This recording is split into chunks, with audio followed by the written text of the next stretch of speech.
We're going to start with a story on the front page of The Times. Baroness Lawrence says that Starmer must listen to black voices. Yeah, this is a serious story, and the suggestion is that Starmer, as you say, is not listening sufficiently to black voices, and we have to take this seriously, partly because it's the very widely respected mother of the murdered teenager Stephen Lawrence, Baroness Lawrence of Clarendon. And this was, I think, a private conversation that she was having with ethnic minority MPs.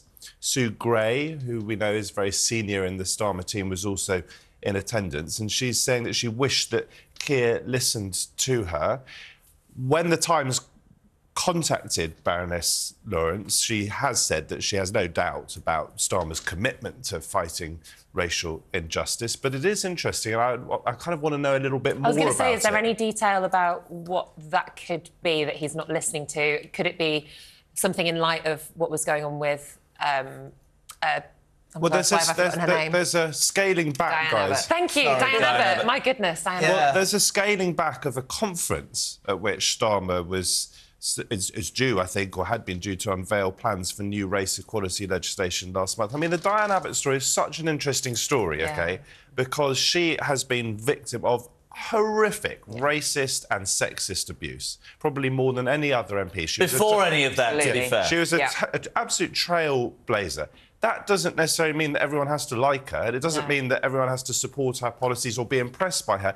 And, of course, she did write that thing for which she apologised, in which she suggested that Jewish people don't experience the sort of racism that black people or perhaps people of colour experience. Try telling that to the Jewish people. Well, indeed, and also it was particularly bad for me because she said that Jewish people kind of experience prejudice in the way that ginger-haired people might experience, and I'm half Jewish and ginger, so she sort of got me with both barrels. But the point being that she wrote this letter over 11 months ago now. There still hasn't been a conclusion to the investigation. Why is the process? Why is it taking so long? Can I just say about the bigger picture? And this is not cheap. So can I repeat? Sir Keir Starmer in tonight, 8 o'clock, being interviewed by Harry Cole. Brand new show.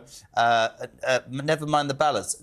My point for Starmer is we've talked a lot. We talked earlier, Emma, about Rishi Sunak last night. The 1922 committee, was it banging the desk? Was that good news? We talked about stalking horses. The one thing I would say about Keir Starmer, and this is genuine, I think the job he's done in 4 years has been he's transformed the Labour Party from the mess that it was in. Yeah. However, there are many different factions and many different parts, and I suspect he will find, come the months, in the next few months and years, that it is as difficult. Maybe all political parties, maybe it is impossible to steer a ship nowadays because there are so many different angles. I don't know. And I think people feel empowered now to speak up more. There isn't that sense of sort of party collective unity. I mean, the Tories are all over the place. But I think you're right, and I think after the election, at which Labour will, no doubt come to power, there may be this kind of, whoosh of power, this kind of power-crazed feeling, especially after being out of power for so long. Where suddenly 1,000 flowers do bloom, and Starmer, because at the moment they're keeping it all together. They're just keeping the ship steady. I think they all feel that they just want to keep going until the election and get their feet into, over the doormat of number 10. Well, we may well find that things are not quite so simple once they're in power. Nicola, could I just quickly ask? I know Starmer's coming in later today, right? Have we had a British government over the last 40 years that has not been supported ahead of the election by the Sun newspaper? Wouldn't it be fascinating if the Sun and Murdoch does not row in behind Starmer?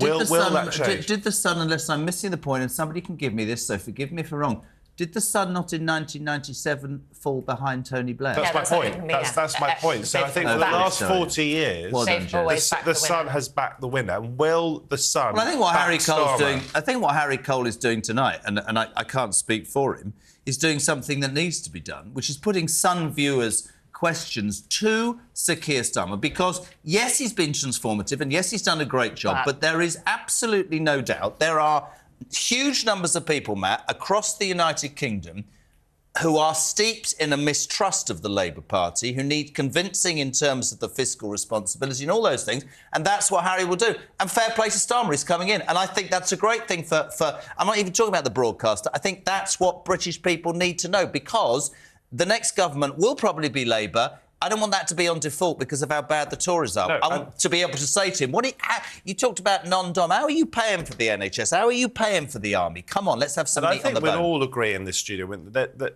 I think we probably think the Labour are going to win the election, but not because there's been a massive swell of excitement or inspiration. Absolutely. In Starmer's direction. I would just say this, there is an important difference. You talked about Starmer changing the Labour Party. There is an important difference between Corbyn and Starmer. Someone like me, broadly speaking, wants to have a Labour government.